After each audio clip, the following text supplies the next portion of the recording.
साथियों नमस्कार। योगेश्वर श्री कृष्ण कहते हैं, यहाँ पापों से तरने की बात कहने का क्या भाव है, क्योंकि सकाम भाव से किए हुए पुण्य कर्म भी तो मनुष्य को बांधने वाले हैं। पुण्य कर्म भी सकाम भाव से किए जाने पर बंधन के हेतु होते हैं। अतः समस्त कर्म बंधनों से सर्वथा छूटने पर ही समस्त पापों से तर जाता है। यह ठीक ही है, किंतु पुण्य कर्मों का त्याग करने में तो मनुष्य स्वतंत्र है ही।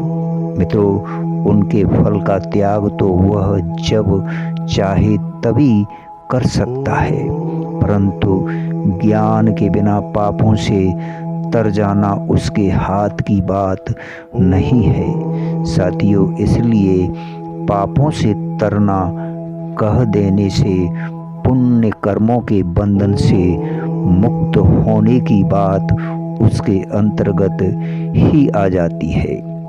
मित्रों, प्रश्न उठता है, ज्ञान रूप नौका के द्वारा संपूर्ण पाप समुद्र से भली भांति तर जाना क्या है। साथियों, जिस प्रकार नौका में बैठकर मनुष्य अगाध जल राशि पर तैरता हुआ उसके पार चला जाता है, उसी प्रकार ज्ञान में स्थित होकर अपने को सर्वथा संसार से असंग, निर्विकार, नित्य और अनंत समझकर पहले के अनेक जन्मों में तथा इस जन्म में किए हुए समस्त पाप समुदाय को जो अतिक्रमण कर जाना है, अर्थात समस्त कर्म बंधों से सदा के लिए सर्वथा मुक्त हो जाना है, यही ज्ञान रूप नौका के द्वारा संपूर्ण